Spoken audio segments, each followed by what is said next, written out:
अस्सलाम वालेकुम। अफसाना बात की कहानी में खुश आमदीद।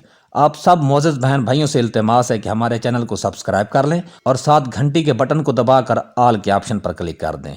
शुक्रिया। आइए कहानी शुरू करते हैं। मुंशी प्रेमचंद की कहानी, बड़े घर की बेटी। बीनी माधो सिंह मौजा गौरीपुर के जिम्मेदार नंबरदार थे। उनके बुजुर्ग किसी जमाने में बड़े साहिब सरवत थे। पुख्ता तालाब और मंदिर उन्हीं की यादगार थी। कहते हैं उस दरवाजे पर पहले हाथी झूमता था। उस हाथी का मौजूदा नेमुल बदल एक बूढ़ी भैंस थी, जिसके बदन पर गोश्त तो ना था मगर शायद दूध बहुत देती थी, क्योंकि हर वक्त एक न एक आदमी हांडी लिए उसके सर पर सवार रहता था। बीनी माधो सिंह ने निसफ से ज्यादा जायदाद वकीलों की नजर की और अब उनकी सालाना आमदनी 1000 से ज्यादा ना थी। ठाकुर साहब के 2 बेटे थे। बड़े का नाम श्री कंठ सिंह था। उसने एक मुद्दत दराज की जान कही के बाद बीए की डिग्री हासिल की थी और अब एक दफ्तर में नौकर था। छोटा लड़का लाल बिहारी सिंह दोहरे बदन का सजीला जवान था। भरा हुआ चेहरा, चौड़ा सीना, भैंस का 2 सिर ताज़ा दूध का नाश्ता कर जाता था। श्रीकंठ उससे बिल्कुल मुतजाद था। इन जहरी खूबियों को उन्होंने 2 अंग्रेजी हरूफ बीए पर कुर्बान कर दिया था। इन्हीं 2 हरूफ ने उनके सीने की कुशादगी, कद की बुलंदी, चेहरे की चमक सब हजम कर ली थी। ये हजरत अब अपना वक्त फुर्सत तिब के मुताले में सर्फ करते थे। आयुर्वेदिक दवाओं पर ज्यादा अकीदा था। शाम सवेरे इनके कमरे से अक्सर खरल की खुशगवार पहम सदाएं सुनाई दिया करती थीं। लाहौर और कलकत्ता के वीदों से बहुत खतो किताबत रहती थी। श्रीकंठ इस अंग्रेजी डिग्री के बावजूद अंग्रेजी मुआशरत के बहुत मदाहना थे, बल्कि उसके बरअक्स वो अक्सर बड़ी शद्दो मद से इसकी मजम्मत किया करते थे। इसी वजह से गांव में उनकी बड़ी इज्जत थी।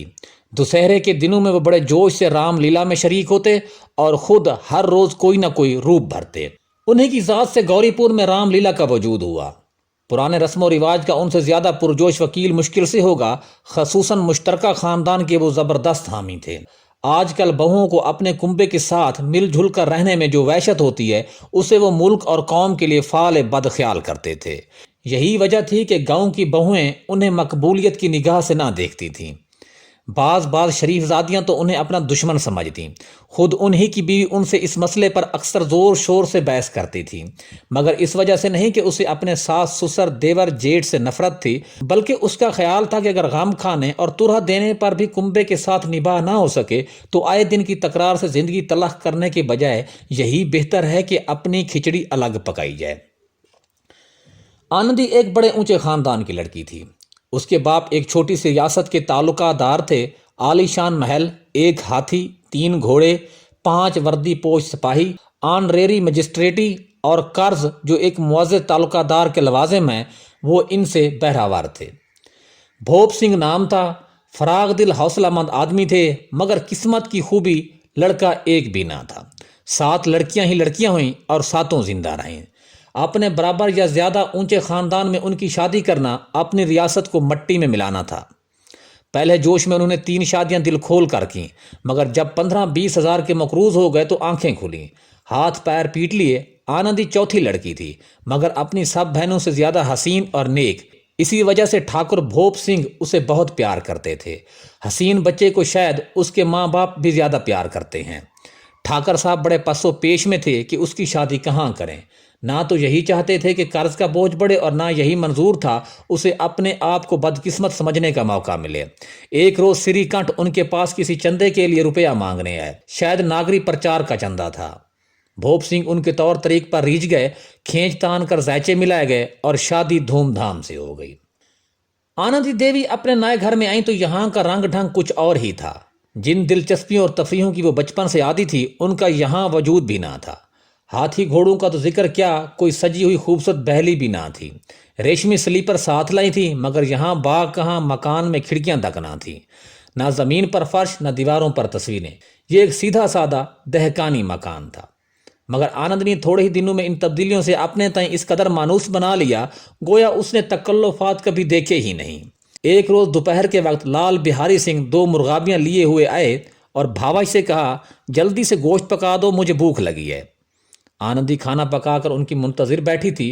गोश्त पकाने बैठी, मगर हांडी में देखा तो घी पाव भर से ज्यादा ना था।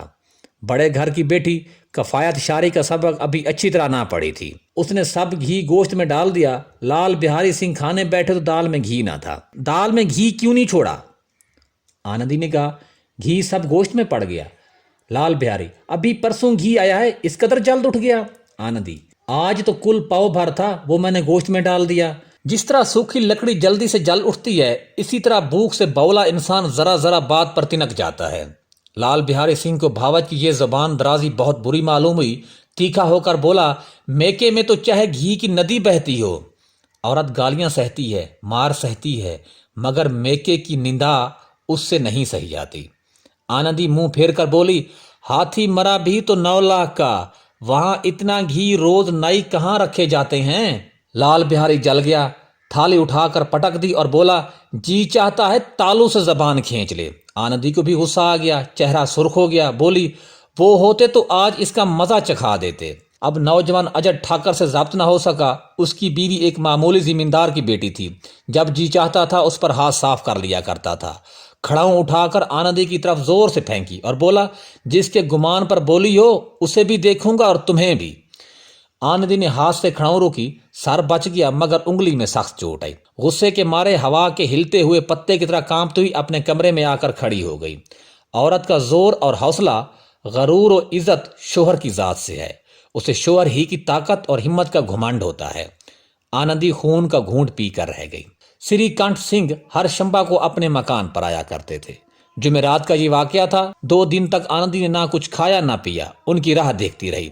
आखिर शंबा को हस्बे मामूल शाम के वक्त वो आए और बहर बैठकर कुछ मुल्की और माली खबरें, कुछ नए मुकदमात की तजवीज़ें और फैसले बयान करने लगे और सिलसिला तकरीबन 10 बजे रात तक जारी रहा। 2-3 घंटे आनंदी ने बे इंतहा इज़्तिराब के आलम में काटे।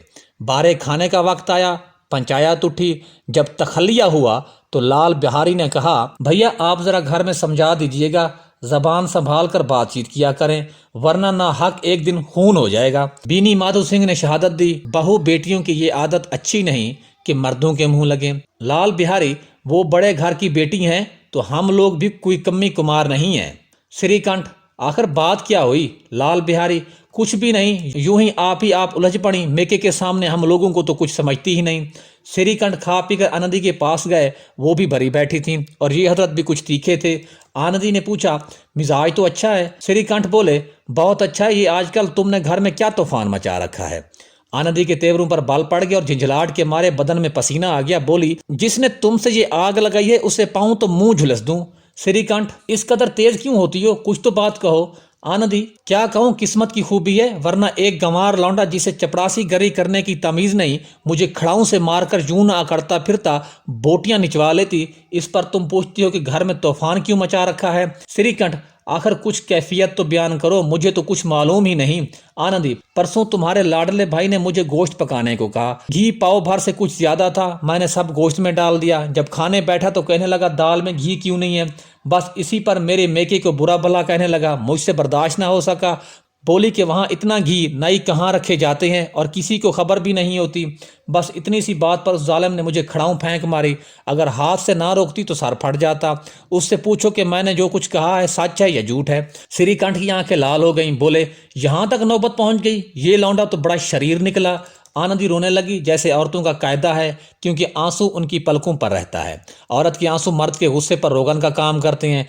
श्रीकंठ के मिजाज में तहम्मुल बहुत था, उन्हें शायद कभी गुस्सा आया ही ना था, मगर आनंदी के आंसू ने आज जहरीली शराब का काम किया। रात भर करवटें बदलते रहे। सवेरा होते ही अपने बाप के पास जाकर बोले, दादा अब मेरा निभा इस घर में ना होगा। ये और इसी महीने के दूसरे जुमले जबान से निकालने के लिए श्रीकंठ सिंह ने अपने कई हमजोलियों को बारहा आड़े हाथों लिया था। जब उनका कोई दोस्त उनसे ऐसी बातें कहता तो वो मुजाहका उड़ाते और कहते, तुम बीवियों के गुलाम हो, इन्हें काबू में रखने की बजाय खुद उनके काबू में हो जाते हो। मगर हिंदू मुश्तरका खानदान का ये पुरजोश वकील आज अपने बाप से कह रहा था, दादा अब मेरा निभा इस घर में ना होगा। नासे की जबान उस वक्त तक चलती है जब तक वो इश्क के कश्मों से बेखबर रहता है। आजमाइश के बीच में आकर ज़ब्त और इल्म रुखसत हो जाते हैं। बीनी माधो सिंह घबरा कर उठ बोले और बोले, क्यों? श्रीकंठ, इसलिए कि मुझे अपनी इज्जत का कुछ थोड़ा बहुत ख्याल है। आपके घर में जो हट धर्मी का बर्ताव होता है, जिनको बड़ों का अदब होना चाहिए, वो उनके सर चढ़ते हैं। मैं तो दूसरे का गुलाम ठहरा घर पर रहता नहीं और यहाँ मेरे पीछे औरतों पर खड़ाऊं और जूतों की बौछार होती है। कड़ी बात तक मुजायका नहीं, کوئی ایک دو کہہ دی تو ٹھیک، یہاں تک تو میں ضبط کر سکتا ہوں، مگر یہ نہیں ہو سکتا کہ میرے اوپر لات اور گھونسے پڑیں اور میں دم نہ ماروں۔ بینی مادھو سنگھ کچھ جواب نہ دے سکے۔ سری کانٹھ ہمیشہ ان کا ادب کرتے تھے، ان کے ایسے تیور دیکھ کر بوڑھا ٹھاکر لاجواب ہو گیا۔ صرف اتنا بولا، بیٹا تم عقل مند ہو کر ایسی باتیں کرتے ہو، عورتیں اس طرح گھر تباہ کر دیتی ہیں، ان کا مزاج بڑھانا اچھی بات نہیں۔ سری کانٹھ، اتنا میں جانتا ہوں، آپ کی دعا سے ایسا احمق نہیں ہوں۔ آپ خود جانتے ہیں کہ اس گاؤں کے کئی خاندانوں کو میں نے علیحدگی کی آفتوں سے بچا دیا ہے، مگر جس عورت کی عزت آبرو میں ایشور کے دربار میں میں ذمہ دار ہوں، اس عورت کے ساتھ ایسا ظالمانہ برتاؤ میں نہیں سہ سکتا۔ آپ یقین مانیے میں اپنے اوپر بہت جبر کر رہا ہوں کہ لال بہاری کی گوش مالی نہیں کرتا۔ اب بینی مادھو بھی گرمائے، یہ کفر زیادہ نہ سن سکے، بولے لال بہاری تمہارا بھائی ہے، اس سے جب کبھی بھول چوک ہو تم اس کے کان پکڑو، مگر سری کانٹھ لال بہاری کو میں اپنا بھائی نہیں سمجھتا۔ بینی مادھو عورت کے پیچھے، سری کانٹھ جی نہیں، اس کی گستاخی اور بے رحمی کے باعث۔ دونوں آدمی کچھ دیر تک خاموش رہے۔ ٹھاکر صاحب لڑکے کا غصہ دھیما کرنا چاہتے تھے، مگر یہ تسلیم کرنے کو تیار نہ تھے کہ لال بہاری سے کوئی گستاخی یا بے رحمی وقوع میں آئی ہے۔ اسی اثنا میں کئی اور آدمی حقہ تمباکو اڑانے کے لیے آ بیٹھے۔ کئی عورتوں نے جب سنا کہ سری کانٹھ بیوی کے پیچھے باپ سے آمادہ جنگ ہیں تو ان کا دل بہت خوش ہوا اور طرفین کی شکوہ آمیز باتیں سننے کے لیے ان کی روحیں تڑپنے لگیں۔ کچھ ایسے حاسد بھی گاؤں میں تھے جو اس خاندان کی سلامت روی پر دل ہی دل میں جلتے تھے۔ سری کانٹھ باپ سے دبتا تھا، اس لیے وہ خطاوار ہے، اس نے اتنا علم حاصل کیا، یہ بھی اس کی خطا ہے۔ بینی مادھو سنگھ بڑے بیٹے کے بہت پیار کرتے ہیں، یہ بری بات ہے، وہ بلا اس کی صلاح کے کوئی کام نہیں کرتے، یہ ان کی حماقت ہے۔ ان خیالات کے آدمیوں کی آج امیدیں بر آئیں، کوئی حقہ پینے کے بہانے سے، کوئی لگان کی رسید دکھانے کے ہیلے سے آ کر بیٹھ گئے۔ بینی مادھو سنگھ پرانا آدمی تھا، سمجھ گیا کہ آج یہ حضرات پھولے نہیں سماتے۔ اس کے دل نے یہ فیصلہ کیا کہ انہیں خوش نہ ہونے دوں گا، خواہ اپنے اوپر کتنا ہی جبر ہو۔ یکا یک لہجہ تقریر نرم کر کے بولے، بیٹا میں تم سے بہر نہیں ہوں، تمہارا جو جی چاہے کرو۔ اب تو لڑکے سے خطا ہو گئی۔ الہ آباد کا نوجوان جھلایا ہوا گریجویٹ اس گھات کو نہ سمجھا۔ اپنے ڈیبیٹنگ کلب میں اس نے اپنی بات پر اڑنے کی عادت سیکھی تھی، مگر عملی مباحثوں کے داؤ بیچ سے واقف نہ تھا۔ اس میدان میں وہ بالکل اناڑے نکلا۔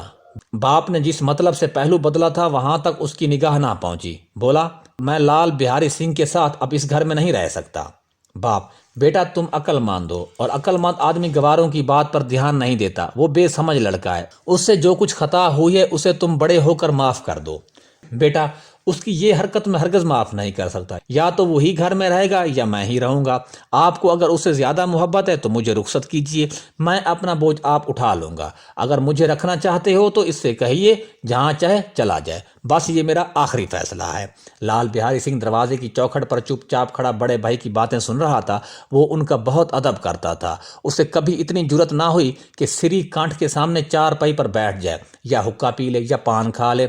اپنے باپ کا تو اتنا پاس و لحاظ نہ کرتا تھا۔ سری کانٹھ کو بھی اس سے دلی محبت تھی، اپنے ہوش میں انہوں نے کبھی اسے جھنکا تک نہ تھا۔ جب الہ آباد سے آتے تو ضرور اس کے لیے کوئی نہ کوئی تحفہ لاتے۔ مقدر کی جوڑی انہوں نے ہی بنوا کر دی۔ پچھلے سال انہوں نے اپنے سے ڈیوڑے جوان کو ناگ پنچمی کے دنگل میں بچھاڑ دیا تو انہوں نے خوش ہو کر اکھاڑے ہی میں جا کر اسے گلے سے لگا لیا تھا اور 5 روپے کے پیسے لوٹائے تھے۔ ایسے بھائی کے منہ سے آج ایسی جگر سوز باتیں سن کر لال بہاری سنگھ کو بڑا ملال ہوا۔ اسے ذرا بھی غصہ نہ آیا، وہ پھوٹ کر رونے لگا۔ اس میں کوئی شک نہیں کہ وہ اپنے فعل پر آپ نادم تھا۔ بھائی کے آنے سے ایک دن پہلے ہی سے اس کا دل ہر دم دھڑکتا تھا کہ دیکھوں بھیا کیا کہتے ہیں، میں ان کے سامنے کیسے جاؤں گا، میں ان سے کیسے بولوں گا، میری آنکھیں ان کے سامنے کیسے اٹھیں گی۔ اس نے سمجھا تھا کہ بھیا مجھے بلا کر سمجھا دیں گے۔ اس امید کے خلاف آج وہ انہیں اپنی صورت سے بیزار پاتا تھا۔ وہ جہل تھا، مگر اس کا دل کہتا تھا کہ بھیا میرے ساتھ زیادتی کر رہے ہیں۔ اگر سری کانٹھ اسے اکیلا بلا کر 2-4 منٹ سخت باتیں کہتے، بلکہ 2-4 تمانچے بھی لگا دیتے تو شاید اسے اتنا ملال نہ ہوتا، مگر بھائی کا یہ کہنا اب میں اس کی صورت سے نفرت رکھتا ہوں لال بہاری سے نہ سہا گیا۔ وہ روتا ہوا گھر میں آیا اور کوٹھڑی میں جا کر کپڑے پہنے، پھر آنکھیں پونچھی جس سے کوئی یہ نہ سمجھے کہ روتا تھا۔ تب آنندی دیوی کے دروازے پر آ کر بولا، بھابھی بھیا نے یہ فیصلہ کیا ہے، وہ میرے ساتھ اس گھر میں نہ رہیں گے، وہ اب میرا منہ دیکھنا نہیں چاہتے، اس لیے میں جاتا ہوں، انہیں پھر منہ نہ دکھاؤں گا، مجھ سے جو خطا ہوئی ہے اسے معاف کرنا۔ یہ کہتے کہتے لال بہاری کی آواز بھاری ہو گئی۔ جس وقت لال بہاری سنگھ سر جھکائے آنندی کے دروازے پر کھڑا تھا اس وقت سری کانٹھ بھی آنکھیں لال کیے بہر سے آئے۔ بھائی کو کھڑا دیکھا تو نفرت سے آنکھیں پھیر لی اور کترا کر نکل گئے، گویا اس کے سائے سے بھی پرہیز ہے۔ आनंदी ने लाल बिहारी सिंह की शिकायत तो शोहरत से की, मगर अब दिल में पछता रही थी। वो तबान नेक औरत थी और उसके ख्याल में भी ना था कि ये मामला इस कदर तूल खींचेगा। वो दिल ही दिल में अपने शोहर के ऊपर झिंझला रही थी कि इस कदर गर्म क्यों हो रहे हैं, ये खौफ कि कहीं मुझे इलाहाबाद चलने को ना कहने लगे तो फिर मैं क्या करूंगी। उसके चेहरे को जर्द किए हुए था। इसी हालत में जब उसने लाल बिहारी को दरवाजे पर खड़े ये कहते सुना कि अब मैं जाता हूँ, मुझसे जो कुछ खता हुई माफ करना, तो उसका रहा गुस्सा भी पानी हो गया। वो रोने लगी। दिलों का मैल धोने के लिए आंसू से ज्यादा कारगर कोई चीज नहीं है। श्रीकांत को देखकर आनंदी ने कहा, लाला बाहर खड़े हैं, बहुत रो रहे हैं। श्रीकांत, तो मैं क्या करूं? आनंदी, अंदर बुला लो, मेरी जबान को आग लगे, मैंने कहां से झगड़ा उठाया। श्रीकांत, मैं नहीं बुलाने का। आनंदी, पछताओगे, उन्हें बहुत गिलान आ गई है, ऐसा ना हो कहीं चल दें। श्रीकांत ना उठे। इतने में लाल बिहारी ने फिर कहा, भाभी, भैया से मेरा सलाम कह दो, वो मेरा मुंह नहीं देखना चाहते, इसलिए मैं भी अपना मुंह उन्हें ना दिखाऊंगा। लाल बिहारी सिंह इतना कहकर लौट पड़ा और तेजी से बहर के दरवाजे की तरफ जाने लगा। यकायक आनंदी अपने कमरे से निकली और उसका हाथ पकड़ लिया। लाल बिहारी ने पीछे की तरफ ताका और आंखों में आंसू भर के बोला, मुझको जाने दो। आनंदी, कहाँ जाते हो? लाल बिहारी, जहां कोई मेरा मुंह ना देखे। आनंदी, मैं ना जाने दूंगी। लाल बिहारी, मैं लोगों के साथ रहने के काबिल नहीं हूं। आनंदी, तुम्हें मेरी कसम अब एक कदम भी आगे ना बढ़ाना। लाल बिहारी, जब तक मुझे ये ना मालूम हो जाए कि भैया के दिल में मेरी तरफ से कोई तकलीफ ना हो, तब तक मैं इस घर में हरगिज ना रहूंगा। आनंदी, मैं ईश्वर की सौगंध खाकर कहती हूँ, तुम्हारी तरफ से मेरे दिल में जरा भी मैल नहीं है। अब श्रीकांत का दिल भी पिघला। उन्होंने बाहर आकर लाल को गले लगा लिया और दोनों भाई खूब फूट फूट कर रोए। लाल बिहारी ने सिसकते हुए कहा, भैया, अब कभी ना कहना कि तुम्हारा मुंह ना देखूंगा, इसके सिवा जो सजा आप देंगे वो मैं खुशी से कबूल करूंगा। श्रीकांत ने कांपती हुई आवाज से कहा, लल्लू, इन बातों को बिल्कुल भूल जाओ, ईश्वर चाहेगा तो अब ऐसी बातों का मौका ना आएगा। बीनी माधो सिंह बाहर से आ रहे थे। दोनों भाइयों को गले मिलते देखकर खुश हो गए और बोल उठे, बड़े घर की बेटियां ऐसी ही होती हैं, बिगड़ता हुआ काम बना लेती हैं। गांव में जिसने ये वाकया सुना, इन अल्फाज में आनंदी की फ्याजी की दाद दी, बड़े घर की बेटियां ऐसी ही होती हैं।